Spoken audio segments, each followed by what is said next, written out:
hukumnya orang yang batal wudhunya.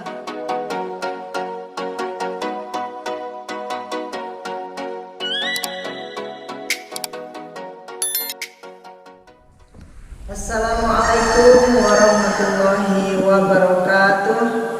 Teman-teman, kita langsung saja kepada pembahasan di dalam masih membahas tentang kitab Safinatun Najah. Kita lanjutkan pembahasannya. Faslun man intaqada. Selanjutnya di dalam kitab Safinatun Najah kemudian membahas faslun man intaqada. Kita artikan secara ifradat. Faslun di dalam pasal ini yaitu akan membahas man, orang, intaqada yang batal wudhunya. Jadi di dalam pasal ini akan menjelaskan tentang hukumnya orang yang batal wudhunya. Maka di sini terkena hukum haram alaihi bagi orang yang wudhunya batal, yaitu melakukan arba'atu asya'a, empat perkara. As-sholatu yang pertama, bagi orang yang wudhunya batal itu haram untuk mengerjakan sholat. Wat tawafu yang kedua yaitu haram untuk melaksanakan tawaf. Wa massul mashafi yang ketiga haram untuk memegang Quran. Wa hamluhu dan yang keempat haram membawa Quran. Mari kita jelaskan sedikit tentang pasal tersebut.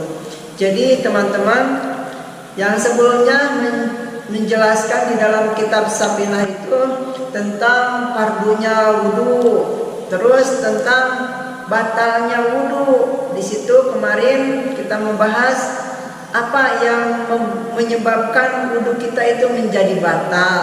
Dan sekarang bagaimana orang yang wudhunya batal, maka hukumnya bagaimana? Nah, di sini dijelaskan bagi orang yang wudhunya batal, maka orang tersebut haram untuk melakukan 4 hal atau 4 perkara.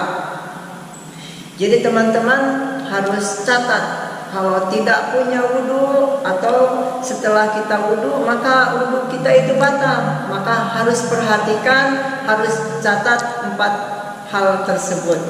Yang pertama adalah haram untuk melaksanakan sholat.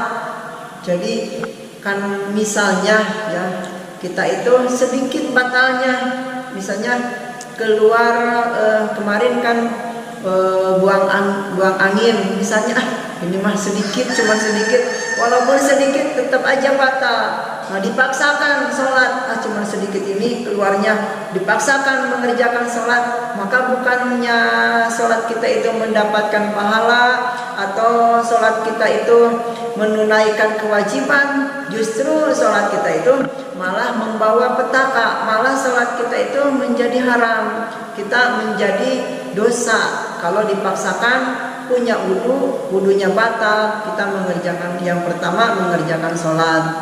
Yang kedua adalah mengerjakan tawaf. Ini bagi orang yang haji. Di sana akan ada yang namanya rukun haji itu tawaf, mengelilingi Ka'bah. Maka tidak boleh untuk mengerjakan tawaf bagi orang yang wudhunya batal. Yang ketiga, wa massul mashafi. Bagi orang yang wudhunya batal itu haram untuk memegang Quran. Bagaimana kalau membaca Quran? Membaca boleh, tetapi memegang tidak boleh. Jadi memegang Quran itu tidak boleh.